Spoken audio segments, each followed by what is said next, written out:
why don't we just take a moment right here and stop and recognize one thing. After 23 years, we're still here.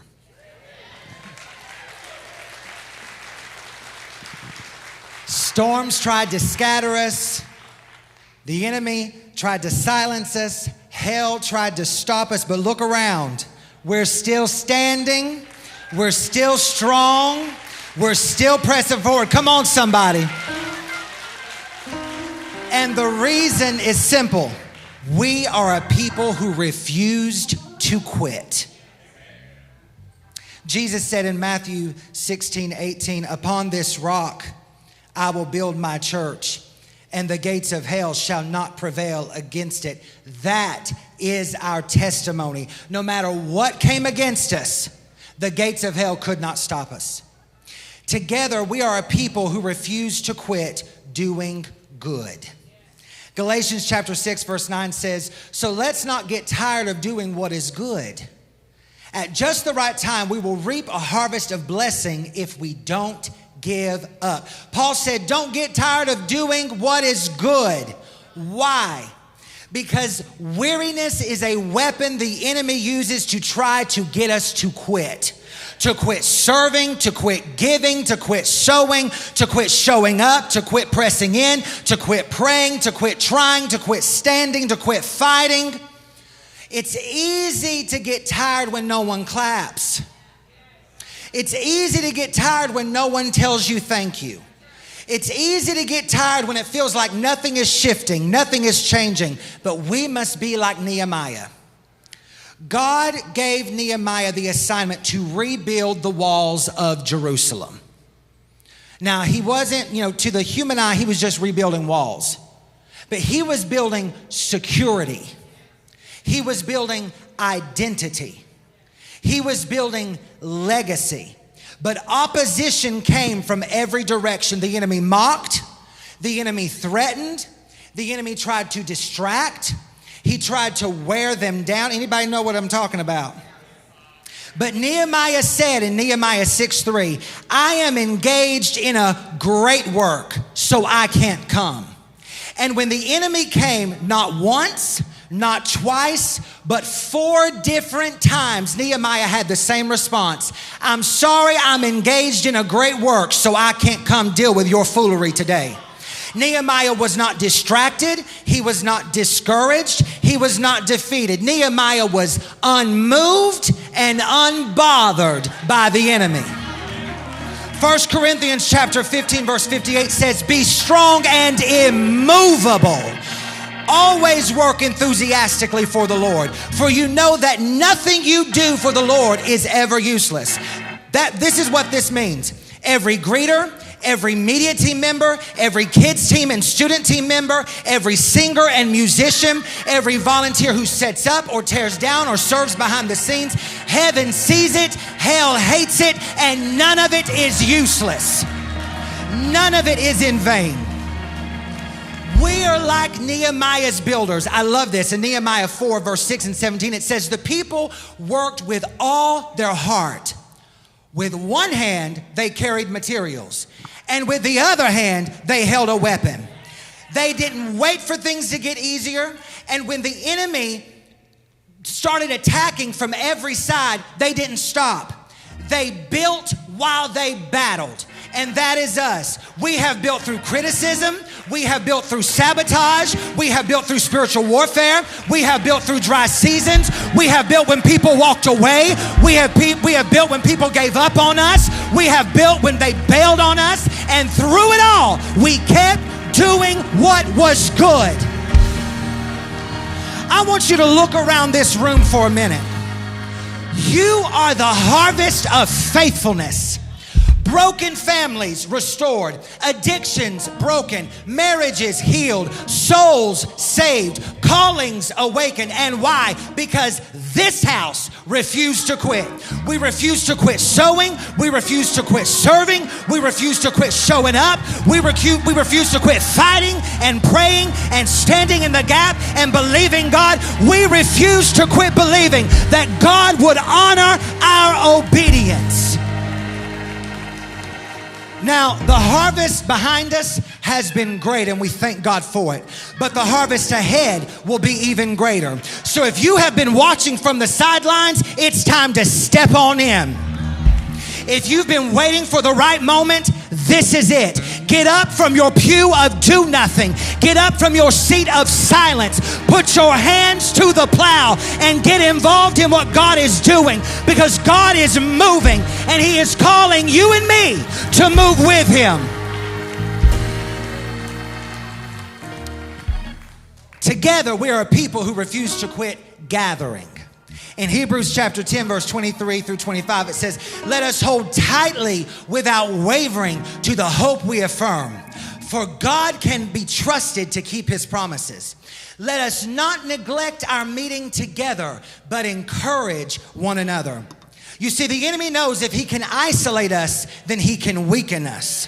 That's why he sends distractions. That's why he sends divisions. That's why he sends pandemics. That's why he sends politics. That's why he sends cultural chaos, because he knows that a united church is an unstoppable church. In Acts chapter 2, verses 42 through 47, it tells us that the early church gathered daily, both in the temple and from house to house. They didn't have live streams. They didn't have LED walls. They didn't have lights and stages and platforms and sound systems. They didn't have a social media strategy. They had devotion. They were devoted. They were devoted to the Word of God.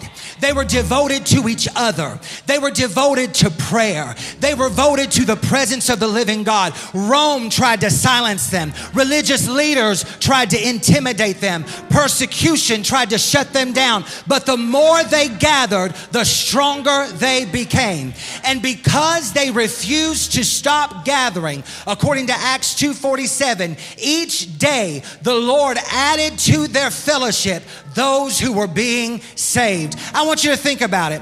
The pandemic tried to shut doors, but we kept on worshiping. Politics tried to divide the nation, but we refused to let it divide the church. Social injustice and cultural tension tried to tear communities apart, but this house chose unity over offense. We are a diverse church, different stories, different backgrounds, different cultures, different skin tones, different experiences. And the enemy would like us to believe, he would like to convince you and me that our diversity is our weakness. No, it is our weapon. Jesus prayed in John chapter 17, verse 21, "I pray that they will all be one, so that the world will believe that you sent me." Our unity is evidence that our God is real.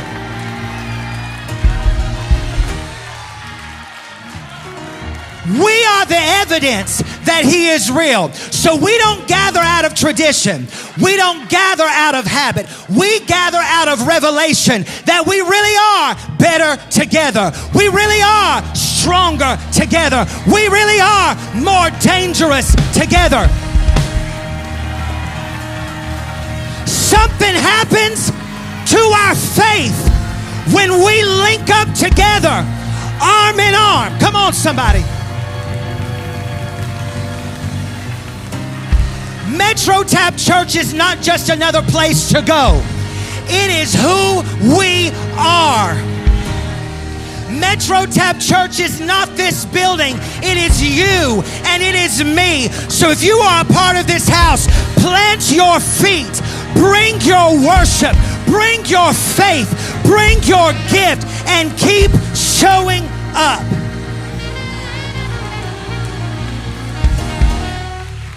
Keep showing up. Because together we're a people who refuse to quit enduring. In James chapter 1 verse 12 it says God blesses those who patiently endure. Not just endure. It's how you endure. Ooh. You see, endurance isn't pretty and it ain't fun. Endurance looks like worshiping through the pain. It looks like showing up when you feel like staying home. It looks like trusting God when nothing makes sense. It looks like choosing love when offense would be a whole lot easier. It looks like you still standing, still serving, still believing. This house is strong because we endured together. Ecclesiastes chapter 4 says, 2 are better off than one. If one falls, the other can reach out and help. A cord of 3 strands is not easily broken. When one person falls, another picks them up. When a family is under pressure, another stands in the gap. When someone's faith gets weak, someone else's faith holds them up. We're not strong because we never face storms. We're strong because we face them together. In Exodus chapter 17, verses 8 through 13, we find a story where Israel is fighting a battle that they should have lost. But as long as their leader Moses held up his staff and his arms, the army won. But when his arms began to grow weak and tired and lower, the enemy started advancing. But Aaron and Hur came alongside him and held his arms up. And together they endured the battle until the victory was won. They didn't win because they had the biggest army. They didn't win because they were the strongest. They didn't win because they had the best strategy. They didn't win because they had the best skill. They won because they refused to let their leader's arms drop. They won because they endured together. And that's what this church has done for 23 years. We held each other up when we got tired. We kept praying for each other and with each other. We've kept building regardless of what it looked like or felt like or sounded like. We endured battles side by side, and God has given us the victory. The question is, where do we go from here? We keep pressing forward together. In Philippians chapter 3, verse 13 through 14, he says, forgetting the past and looking forward to what lies ahead, I press on to reach the end of the race and receive the heavenly prize. Our story is not about what we've endured. It's about what we're stepping into. It's not about, we're not here today to just celebrate survival. We're here today to declare we're not done yet. We are a people who refuse to quit.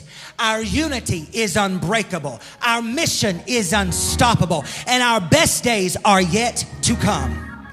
So just like Caleb encouraged Israel in Numbers 13:30, I want to encourage you. Let us go up at once and take possession, for we are well able to overcome.